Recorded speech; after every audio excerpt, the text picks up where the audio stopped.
Hello there, Monstars. Welcome to our next flip video. In this video, we are going to be learning about perimeter. Now, the perimeter is the distance around the outside of a polygon.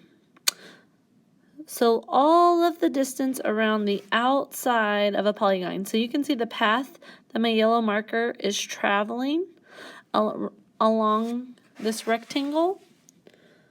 So if you follow around the outside of the polygon, that would be the perimeter. We're going to talk about how to calculate the perimeter of a shape in a couple of different ways. So let's look at our first shape. All right, on your whisk, I want you to draw a rectangle. And one side of our rectangle is going to have a label of 3. And the top of our rectangle will have a label of 4. Now, remember when you're building your Build-A-Town, we've been making our buildings on grid paper. We've been working with square units. So let's pretend that this rectangle is a building on our map. So if this were on grid paper, this 3 would represent that the rectangle is how many units wide? You're right, it would be 3 units wide. So let's draw out our 3 units. So if there's a 3 here, that stands for rows. So we would draw 1, 2, 3 rows. So we have 2 lines that make 3 rows. And if our 4 is along the top, how many units long is our shape? You're right, it's 4 units long. So when we draw in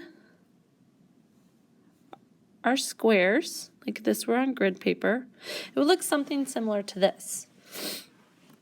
So if there are 3 units on the left side of my rectangle, how many units wide is the right side of my rectangle over here? Well, let's count them if we're not sure. 1, 2, 3. You're right. So there should be a 3 on this side. What about along the bottom here?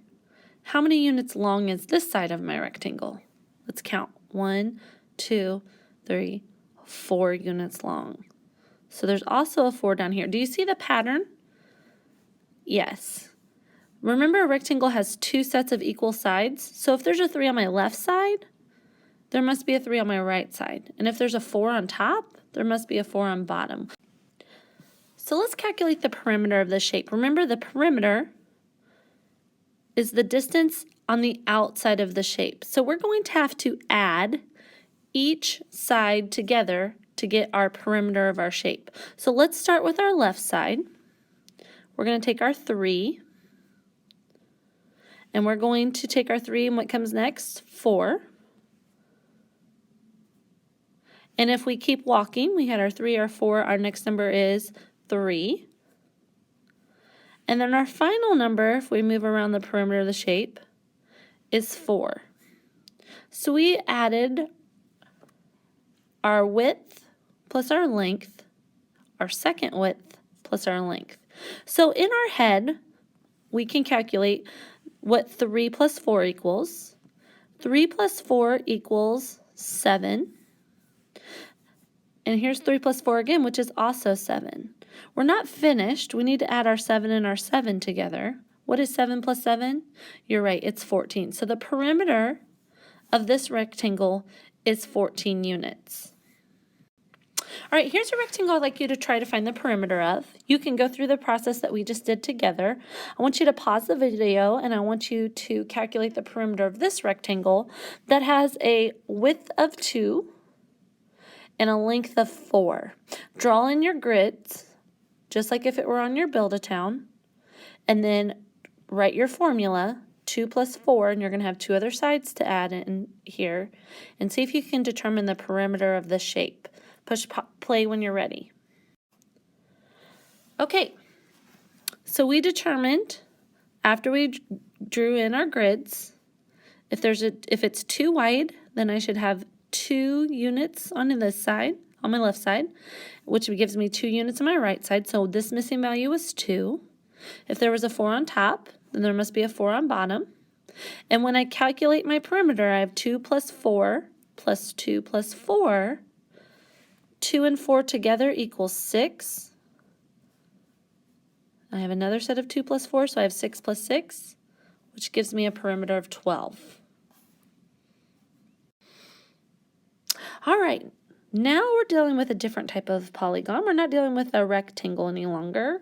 We now have a polygon that has 1, 2, 3, 4, 5, 6 sides. And what kind of polygon is that?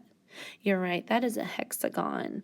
Okay, you'll also notice that on our hexagon, we have the length of the side given right here, but we also have a label given. We have this label of FT. Does anybody know what FT stands for? FT is a short abbreviation for the word feet. Not feet like on your body, but feet as in 12 inches. So we're saying that this side is 5 feet long. And this up here is 2 feet wide. We have 3 foot long here, 2 foot wide, 2 foot long, and then 4 foot wide on this side. So this could be a map, like an aerial view of a building, or an aerial view of maybe a small play area, like a sandbox in the back of your yard. If we wanted to determine, say we wanted to build a fence around that sandbox, and we wanted to determine how much fence we would have to put up along the perimeter, we would need to add the length of all of our sides together. So we don't always need to find the perimeter by drawing a grid, but we can find the perimeter by adding the lengths of our sides together. So let's do that by writing out our equation first of all. We know that we have 6 sides, so when I write my equation, I should have 6 add-ins. You're right. So I'm going to write my equation. I'm going to start here on the left, and I'm going to make my way around like a clock. I'm going to go clockwise here. So my first number that I start with is 5 feet, and I'm going to add 2 feet, then 3 feet, then 2 feet, then 2 feet, then 4 feet. So I started here at 5, and I made my way around my shape. So when I'm finished, I should have 6 add-ins. 1, 2, 3, 4, 5, 6 add-ins, okay? And when I add those together, that's going to give me my sum, and my sum equals my perimeter. So I need to determine, when I add these all together, I need to determine what my sum is. Now, it's easy to break this up into a smaller problem with less add-ins by taking 2 plus 3, which gives us 5. And I'm going to bring down my other 5. So I'm using these up. I'm marking them off as I use them up so I don't get confused. 2 plus 2 equals 4. Mark those off. I'm going to bring down my other 4. So I went from using 6 add-ins, now I'm only using 4. And then in our heads, it's a little bit easier to add when we find a sum of 10. So we have 5 plus 5 here. 5 plus 5, which equals 10. And we have 4 plus 4, which equals 8. So when we have 10 plus 8, we get 18. Now, it's important here when you have a label like feet that your answer also has the same label. Because when we're calculating this, and if you went to the store and said, okay, I need to build a fence, and they're going to ask, okay, well, are you dealing in yards or meters or feet? You need to be able to say, oh yeah, I'm dealing with 18 feet. I need to build a fence around my polygon that has a perimeter of 18 feet. So whatever your label is for your add-ins, you're also going to have the same label for your perimeter answer. Okay, Monstars, here is another polygon. And this polygon has 1, 2, 3, 4, 5, 6, 7, 8 sides. That polygon is an octagon, you're right. I want you to see if you can determine the perimeter of this polygon. Remember the outside of the shape. Let's imagine that this is going to be a new play area at the park. And the Pleasant Hill Parks and Rec wants to build a fence around the perimeter to keep the kiddos safe. So they need to know how much fencing to put up. The unit that we're working with is meters. The M stands for meters. It's going to be a pretty big play area.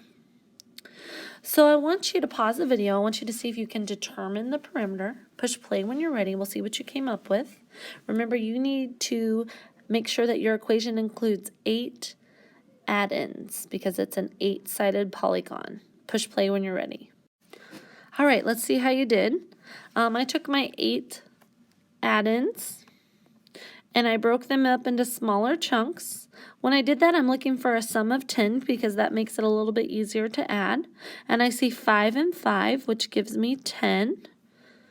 And then I have 4 and 8. 4 plus 8 equals, you're right, equals 12. So then I have 10 plus 12, which gives me 22 as my perimeter. And remember, I'm going to put my 22 meters as I label my perimeter to make sure that I'm using the same units as I go through my equation.